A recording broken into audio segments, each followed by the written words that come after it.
പെങ്ങടെ മുന്നിൽ ചെന്ന് സാഷ്ടാംഗം മാപ്പ് ചോദിച്ചപ്പോ മനസ്സിന്റെ ഭാരമൊക്കെ അങ്ങ് ഇറങ്ങിയോ? മാപ്പ് ചോദിക്കാനൊന്നുമല്ല, കാര്യങ്ങൾ പറഞ്ഞു മനസ്സിലാക്കാനും പറ്റുമെങ്കിൽ പരസ്പരമുള്ള തെറ്റിദ്ധാരണ ഒഴിവാക്കാനും കൂടി വേണ്ടിയിട്ടാ പോയത്. എത്ര വലിയ പദവിയിലും പ്രശസ്തിയിലിരിക്കുന്ന ആളാണെങ്കിലും ഭാര്യ കൊള്ളില്ലാന്ന് പറഞ്ഞ അവൻ കൊള്ളില്ലാന്ന് തന്നെയാ. തിരിച്ച് ഭർത്താവ് മറ്റൊരാളോട് തന്റെ ഭാര്യ കൊള്ളില്ലെന്ന് സമ്മതിച്ചു കൊടുത്താലും അതേ ഗതി തന്നെയാ. അതിന് ഞാൻ എന്റെ ഭാര്യ കൊള്ളില്ലാന്ന് പറയാനല്ല പോയത്. പിന്നെ അവളോട് കാല് പിടിച്ച് മാപ്പ് ചോദിച്ചത് ഭാര്യ ശരിയാണെന്ന് കാണിക്കാൻ വേണ്ടിയാണോ? വന്ദനേ, ഈ മാപ്പ് തെറ്റ് ചെയ്തിട്ട് ഏറ്റു പറഞ്ഞ് ക്ഷമ ചോദിക്കുന്ന പ്രവൃത്തിയാ. തെറ്റ് ചെയ്യാത്തവര് മാപ്പൊന്നും ചോദിക്കാറില്ല. ശരി, ഞാൻ മാപ്പ് ചോദിച്ചു എന്റെ കൂടപ്പിറപ്പിനോട്. അതെന്റെ ഭാര്യ തെറ്റ് ചെയ്തതിനല്ല, അവളുടെ മനസ്സൊന്ന് ശാന്തമാവാനാ. അവളുടെ ഉള്ളിൽ ഒരു കുഞ്ഞു വളരുന്നുണ്ട്.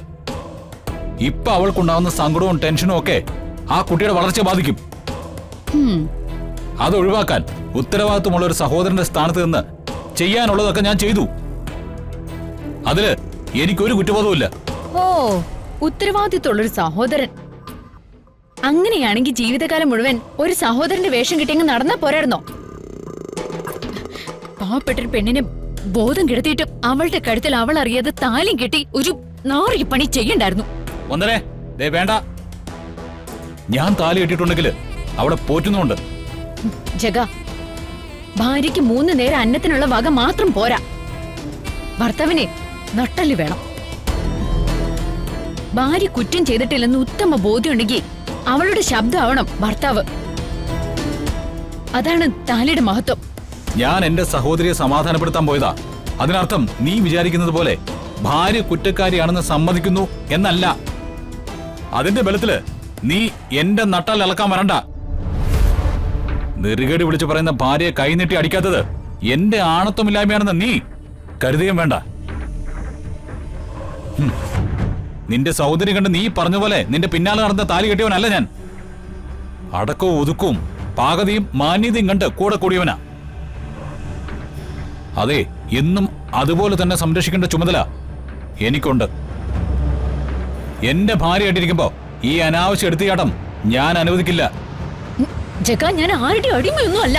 വന്ദനേ, ഞാൻ പറയുന്നത്. വന്ദനമ്മേ,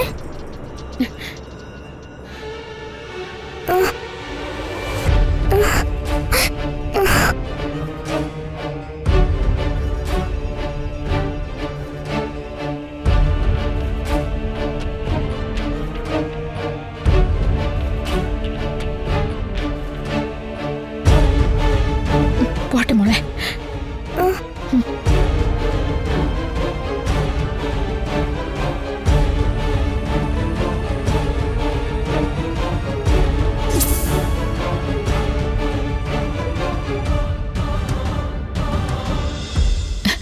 പാവപ്പെട്ടൊരു പെണ്ണിനെ ബോധം കിടത്തിയിട്ട് അവളുടെ കഴുത്തിൽ അവൾ അറിയാതെ താലിയും കെട്ടി ഒരു നാറിയ പണി ചെയ്യണ്ടായിരുന്നു.